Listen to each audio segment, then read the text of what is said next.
ಜನರೊಂದಿಗೆ ಜನತಾದಳ ಹೆಸರಿನಲ್ಲಿ ಜೆಡಿಎಸ್ ಪಕ್ಷ ಸಂಘಟನೆ ಮಾಡ್ತಾ ಇದ್ದು ರಾಮನಗರದಲ್ಲಿ ನಿಖಿಲ್ ಕುಮಾರಸ್ವಾಮಿ ಕಾರ್ಯಕರ್ತರ ಸಭೆಯನ್ನ ನಡೆಸಿದ್ದಾರೆ. ಈ ವೇಳೆ ಮಾತನಾಡಿದಂತಹ ನಿಖಿಲ್ ಕುಮಾರಸ್ವಾಮಿ, ಜನರೊಂದಿಗೆ ಜನತಾದಳದ ಹೆಸರಿನಲ್ಲಿ ರಾಜ್ಯ ಪ್ರವಾಸವನ್ನ ಮಾಡ್ತಾ ಇದ್ದೇವೆ. ಜೆಡಿಎಸ್ ಸದಾಕಾಲ ಜನರೊಂದಿಗೆ ಇರುತ್ತೆ. ಅಧಿಕಾರ ಇರಲಿ ಇಲ್ಲದೆ ಇರಲಿ, ನಾವು ಜನರ ಜೊತೆ ಇರ್ತೇವೆ.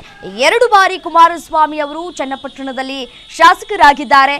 ಇತ್ತೀಚೆಗೆ ಲೋಕಸಭಾ ಚುನಾವಣೆಯಲ್ಲಿ ಕುಮಾರಸ್ವಾಮಿ ಅವರು ಮಂಡ್ಯದಲ್ಲಿ ಸ್ಪರ್ಧೆ ಮಾಡಿದ್ರು. ಅನಿವಾರ್ಯ ಕಾರಣಗಳಿಂದ ಮಂಡ್ಯದಲ್ಲಿ ಸ್ಪರ್ಧೆ ಮಾಡಬೇಕಾಯಿತು. ಇದಕ್ಕೆ ಕ್ಷೇತ್ರದ ಜನ ನೀವು ಬೇಡ ಅಂತ ಕೂಡ ಹೇಳಿದ್ರಿ. ಆದರೆ ದೇವರ ಆಟ, ಸಮಯ, ಸಂದರ್ಭ ಅವರು ಮಂಡ್ಯಕ್ಕೆ ಹೋದ್ರು. ನನ್ನ ಮೇಲೆ ಹೆಚ್ಚಿನ ಒತ್ತಡ ಇದ್ದಿದ್ರಿಂದ ಕೊನೆಗೆ ಕುಮಾರಣ್ಣ ಅವರೇ ಹೋಗಬೇಕಾಯಿತು. ದೇಶದ ಪ್ರಧಾನಮಂತ್ರಿ ನರೇಂದ್ರ ಮೋದಿ ಅವರು ದೇವೇಗೌಡರ ಬಗ್ಗೆ ಸಾಕಷ್ಟು ಗೌರವವನ್ನ ಇಟ್ಟಿದ್ದಾರೆ. ಅಂತ ಮೋದಿಯವರ ಸಂಪುಟದಲ್ಲಿ ಕುಮಾರಣ್ಣ ಸಚಿವರಾಗಿದ್ದಾರೆ. ಇದಕ್ಕೆ ನೀವು ಕೂಡ ಕಾರಣ ಅಂದ್ರು.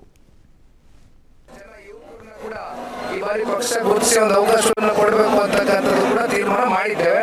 ಆ ನಿಟ್ಟಿನಲ್ಲಿ ಎಲ್ಲರಲ್ಲೂ ಒಂದು ವಿಶ್ವಾಸ ಮೂಡಿಸ್ತಕ್ಕಂಥ ಕೆಲಸ ಮಾಡ್ತೀವಿ.